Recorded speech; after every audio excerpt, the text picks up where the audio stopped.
Cultiver des orchidées exotiques. Ces fleurs, souvent originaires de zones tropicales ou équatoriales, demandent des soins particuliers. Colette Barthélémy, pépiniériste à la Canopée, près de Brest, produit des centaines de variétés sous serre.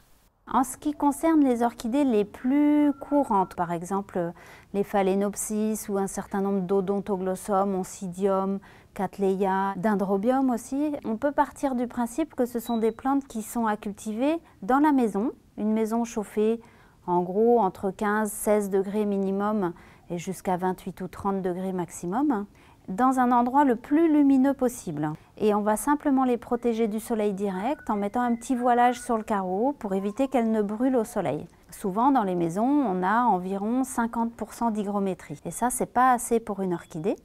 On a envie de lui proposer 60, 70, 80% d'hygrométrie. Alors ça va s'obtenir en plaçant des billes d'argile mouillées sous ces plantes. Ou alors en plaçant des petites coupelles avec de l'eau qui peut s'évaporer.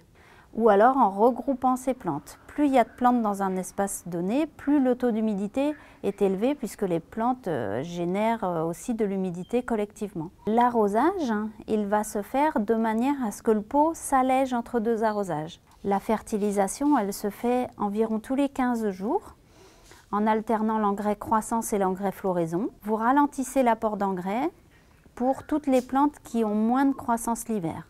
Dans le cas des orchidées sympodiales, donc ce sont des orchidées qui ont des pseudobulbes, des renflements de la tige qui vont permettre à la plante de se développer. Ces pseudobulbes-là sont vraiment des réserves qui se constituent au printemps, en été et en automne. À la fin de l'automne, il n'y aura plus d'activité végétative et pendant cette période de repos, la plante va préparer aussi ses tiges florales grâce aux variations de température qu'elle va connaître. C'est en général au milieu de la maturation du pseudobulbe ou une fois que le pseudobulbe est mûr, donc il a pris sa forme définitive, c'est à ce moment-là que la plante fleurit. Le rempotage, il ne se fera qu'au printemps. L'opération consiste à changer le substrat et à maintenir aux racines de l'orchidée le drainage dont elles ont besoin. Les orchidées monopodiales, c'est par exemple les Phalaenopsis.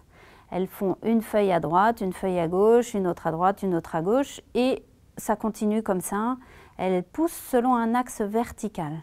Ces orchidées-là ne stockent pas beaucoup d'énergie, si ce n'est dans leurs feuilles qui sont un petit peu charnues. Mais elles n'ont pas de période de repos, elles poussent à peu près pareil toute l'année. Donc elles vont avoir des besoins relativement constants. Les tiges florales apparaissent de manière un petit peu aléatoire.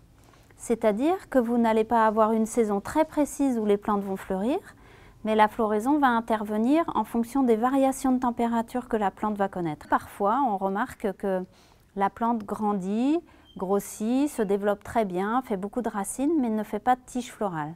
Vous pouvez simplement peut-être placer la plante dans une pièce un petit peu plus fraîche ou entrouvrir la fenêtre la nuit. Très souvent, ça suffit à déclencher la floraison. Si les feuilles sont un petit peu poussiéreuses, je vais simplement les nettoyer avec un morceau de papier qui va permettre d'enlever la poussière. Alors on peut nettoyer les feuilles avec de l'eau bien sûr et on peut aussi les nettoyer avec de la bière puisque la bière ça a pour propriété de faire briller les feuilles. Certaines espèces, comme les vandas, doivent bénéficier d'un entretien spécifique.